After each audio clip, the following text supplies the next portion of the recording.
Welcome to the Leadership, Strategy, and AI podcast with your host, Nadia Gill.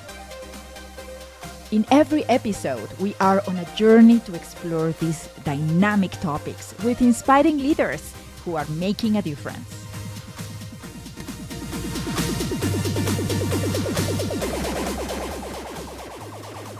Hi, welcome to the Leadership, Strategy, and AI podcast. I'm your host, Nadia Gill. Today, we have a very special guest, a legend actually. Her name is Dorie Clark. For the ones not familiar with Dorie, she has been named 3 times as one of the top 50 business thinkers in the world by Thinkers 50 and was recognized as the #1 communication coach in the world by the Marshall Goldsmith Leading Global Coaches Awards.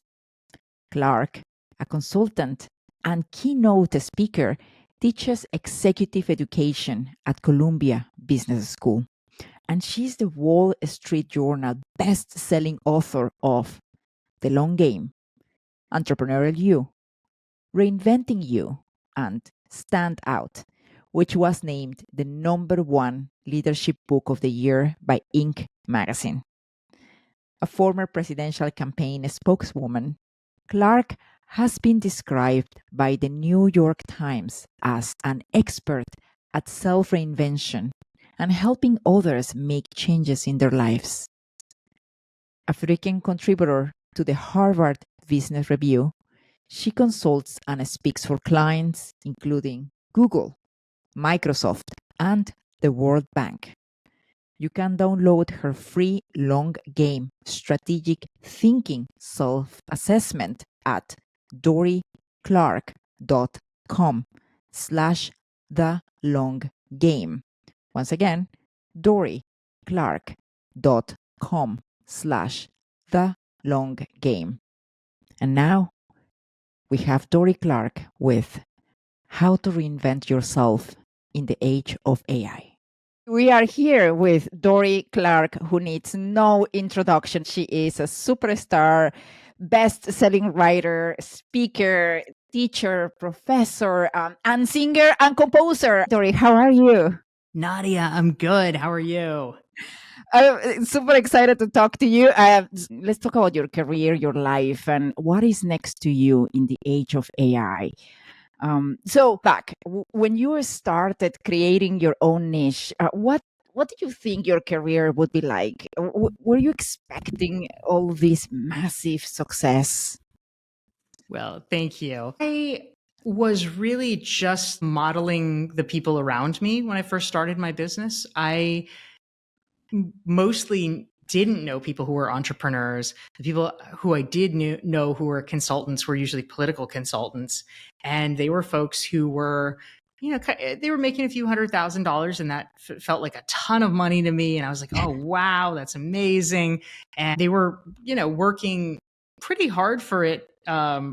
Retrospectively, I look back, they were working much less hard than me in the sense that consulting work at higher levels is just much more remunerative. And so I was working on campaigns 12 hours a day and making, 36 grand or something like that. And I just like, wow, these people, they've got it figured out. They're like, 10xing what I've got. I've got to figure out their secrets. And so I was just trying to figure out how to make my business a going concern. And kind of from there, I started learning and adapting and sort of changing my vision. But no, I didn't really have a sense of what my business would be today. Wow. So I have this framework that I use with my friends, the good, the bad, and the weird instead of the ugly. So what are the things that have surprised you in a good way about your career, the work that you do, the things you wish you could change or have less of, and what are the weird things? Wow.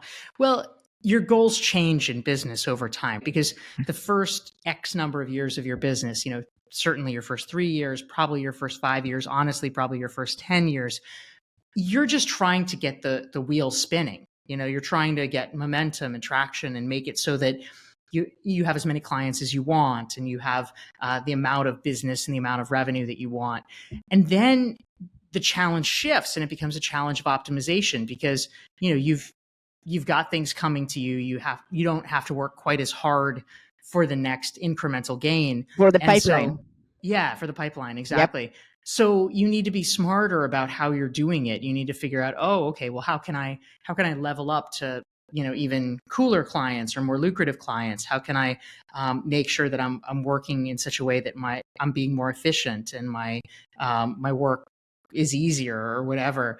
And so I think that we just kind of change our goals over time and the things that we're optimizing for. What is kind of weird about my business, something that really impacted me a lot, was years ago I read this book, and I honestly even forget which one it was, but it was talking about like scale, basically. And it answered a question that I was really trying to understand. Like, we all understand that like a teacher who performs a pretty valuable role in society usually doesn't get paid that much money. And then there are people who are like sports players, which is just about the most frivolous thing in the world. I mean, people like it, but it's like, does it really matter to the fate of the universe? Like, no, not at all, not remotely. And they get paid tens and hundreds of millions of dollars. And so why is there such a discrepancy? And it doesn't seem fair, or it's not fair. But the issue literally is scale, right? That a teacher is teaching 10 kids, 30 kids if it's like a really big class or something. And a sports star, literally millions of people are watching them and following what they're doing. And so they are more valuable because they're reaching such larger audiences. They're more valuable in sort of a monetary output sense. And I really thought about that, oh, okay, if you want to be compensated, if you want to be remunerated for something, you have to have scale as part of the equation. And so that was a piece of it for me, that in the teaching work that I do, I started to get early on into like online courses and things like that, because that is ultimately a way to make things much more scalable. So many things to dissect from a strategy perspective on this answer that are applicable not only for people who have a coaching business, but also for startups and companies, which is number one, your first 5-10 years are all about discoverability. Yes. And getting to know the product, the work that you do, what makes your secret sauce special. And then scalability, and it's just how wide is the pool, or how narrow and deep is where you are focusing on. And that's a very personal decision as to the impact. You're right. I have met many teachers who have what I call the calling, and that's what they want to do, and some other friends who want the scalability to impact and get their message known to many millions of people. Yeah, thank you. I mean, I'm curious, what did you think your career was going to be like as compared to what it is? What was the vision? Oh gosh, so it's funny. You're cheating on me. I don't want to be the one talking, and I'm usually asking all the questions. So if you asked my mom, she thought I was going to be a hairdresser. Oh wow! And for what's worth, I'm actually good at it. If you see my kids and husband, you gotta tell them like, oh, nice haircut, because I do haircuts.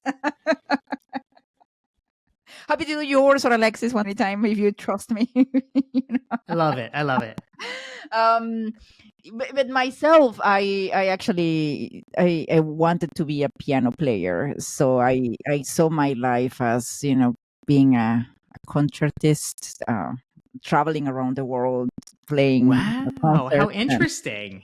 And then it was very evident I was not talented on that regard. So yeah, we had to make a change of course. Yeah. Wow. Um, okay, so let's talk about reinvention, because precisely you are a master of reinvention and the long game. By the way, this is my most appreciated book.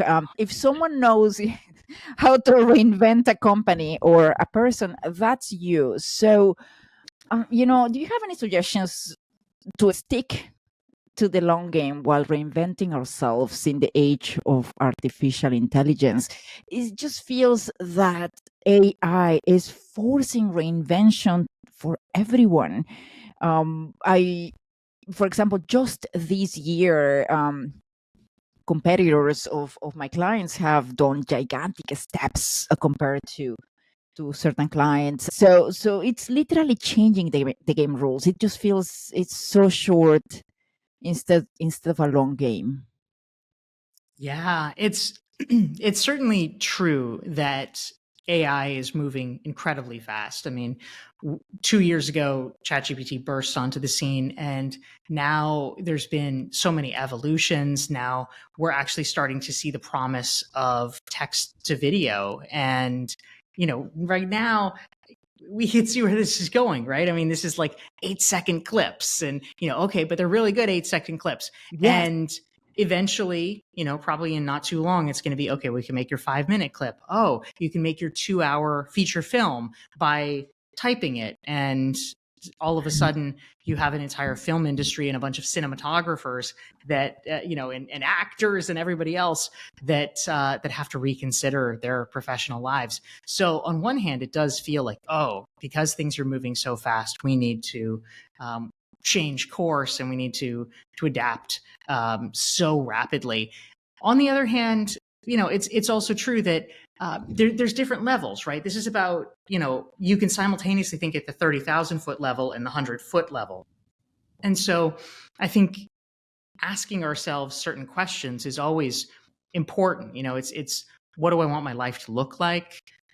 What are the most important values to me, and what are the ways to to get there? And so I think that we can have a sort of north star that stays the same, and just Yeah. recognizing that the path, the vehicles might have to change. It is rare, honestly, that industries are disrupted overnight. I Mhm, think that mhm, everybody's probably going to have some degree of lead time, simply mhm. because of technological adaptations and the pace of that. I mean, it's like the famous William Gibson quote that the future is here. It's just not evenly distributed. So I don't think there's going to be a situation where people are put out of business instantaneously. For an individual, it can feel really fast if your industry starts to be on a downward trend in 3 years or 5 years. But realistically, if you're paying attention, and if you've been reasonably diligent about keeping your skills current and keeping your network current, that is plenty of time for you to find other options and other ways to apply your skills. I mean, I think, this is not totally unprecedented. I think about the journalism industry, Mhm. and which I started out in, and there are still journalists. It's not like there's zero journalists, but there's a lot less. There's about half as many journalists as there were 20 years ago. Mhm. And so there were deep cuts, but you see where journalists have gone. And I mean, I know this personally because these are people that I knew. They have become communications directors at nonprofits. They have gone into corporate communications.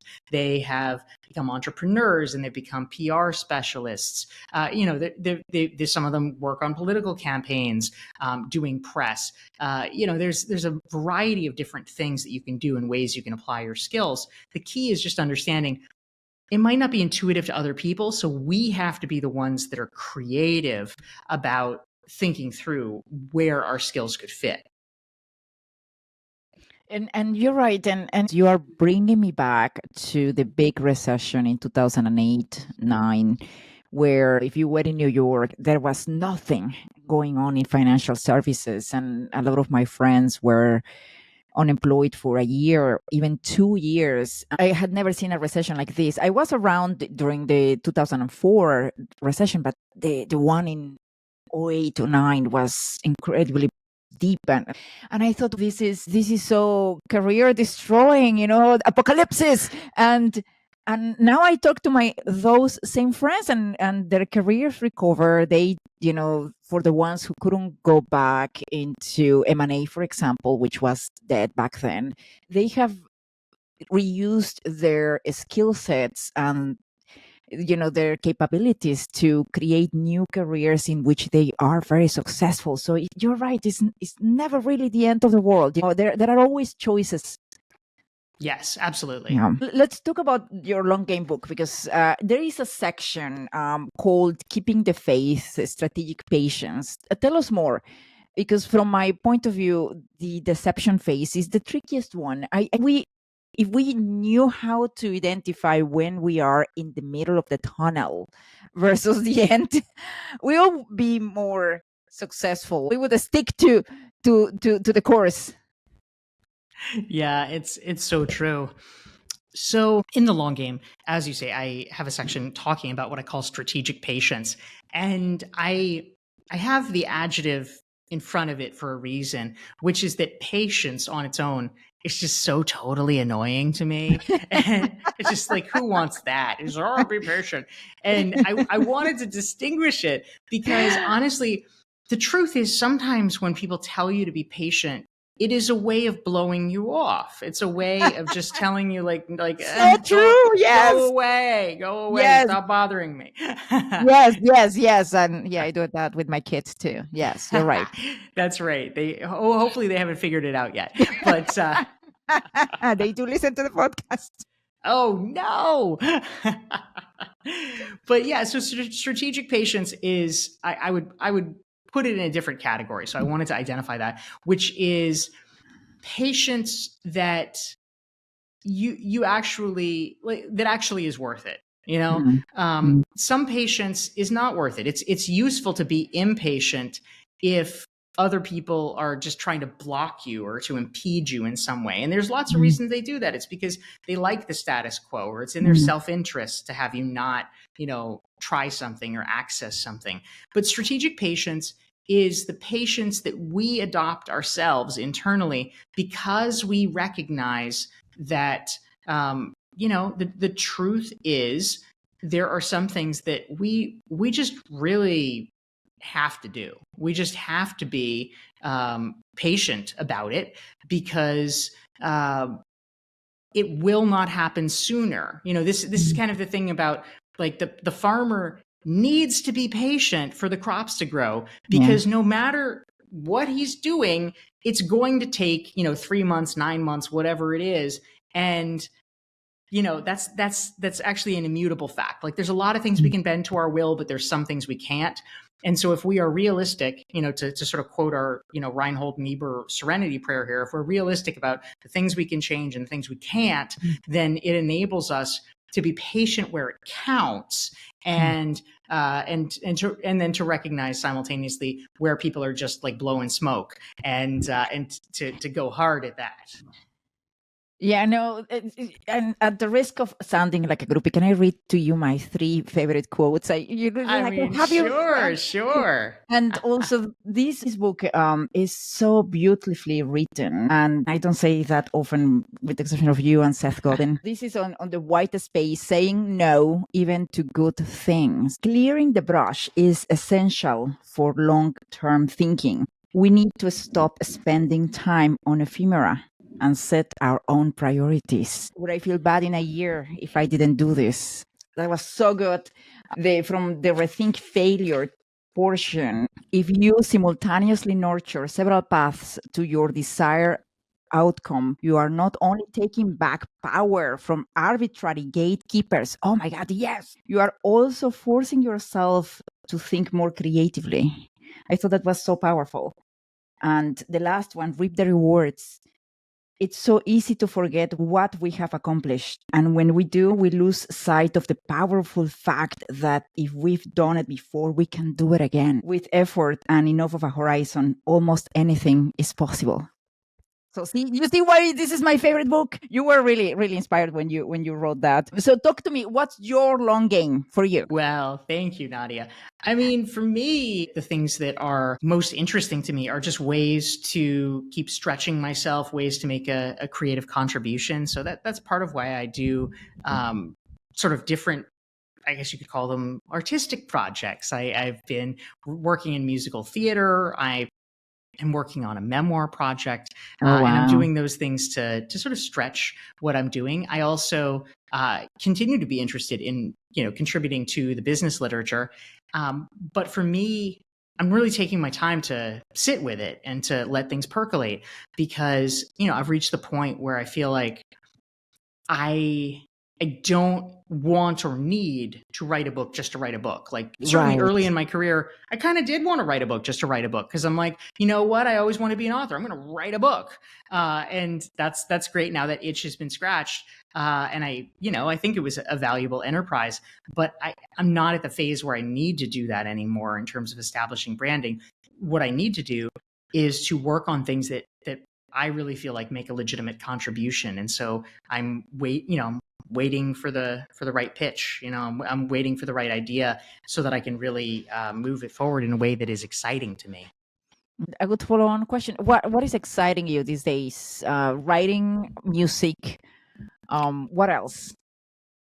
Yeah, I mean, what is exciting? I'm always interested in the questions of how do you how do you build community? Mhm. And I as you know, of course, I run the Recognized Expert Community, which is a course and community for professionals, smart, talented professionals that want their ideas to be heard more widely. And it Mhm. is a program to help them figure out how to do that in a sustainable way. And so that's really exciting for me, is to think about ways to grow that, both for sort of the challenge of like, how do you create a great space, and, to be able to see the impact of letting those thousand flowers bloom.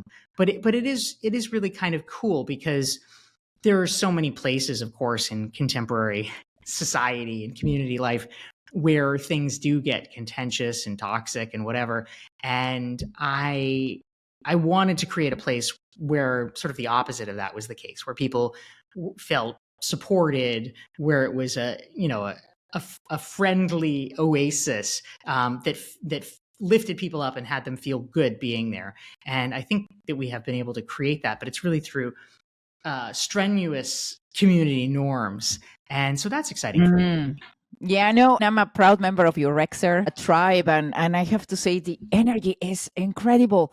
I just need to log in and check out what they are saying, and to re-energize myself if I am feeling tired or without energy. You do have that kind of followership that has a very different energy from the rest of us. I love them.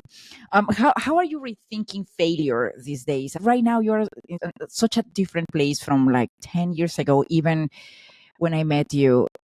Such a different place. Are things easier? Are the stakes higher? Talk to me about it. It's really important to keep the perspective about things. And so, yeah, for somebody who like is obviously taking things so very seriously, in terms of their identity.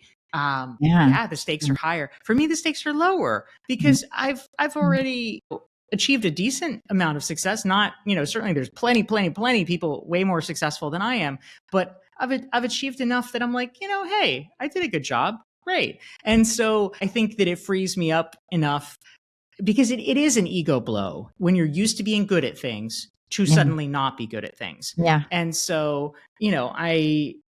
I like in musical theater in particular, this Mhm. was a thing that I was starting, and I had no basis. I had no knowledge. I'm much better now, but when I started out, I didn't know anything, It was just like any Michael beginner. Jordan playing baseball. You were starting from zero somewhere else. Yeah. Yeah. Yeah, exactly. And so it is very humbling, and you just have to, hold your identity lightly and be like, okay, I'm not so good at this. I'll learn. Yeah. And I think it's a good exercise for us to practice being that Yeah. way. So, Dory, any parting thoughts? This has been fantastic. Anything you'd like your listeners to leave this with? Well, I want your wisdom, Nadia. I want your wisdom. You're a chief strategy officer. You live and breathe this. So for folks who want to play the long game, how do you think about these things? Like, what's your long game? My long game. So several things. One CEO told me, don't let your successes go to your head and your failures go to your heart. Meaning, take things lighter. Things are going to get bumpy. They always do. This is life. Life is like this, sometimes things get super high and really cool, and then you get a recession, and now with AI there will be jobs eliminated, Yeah, and yeah.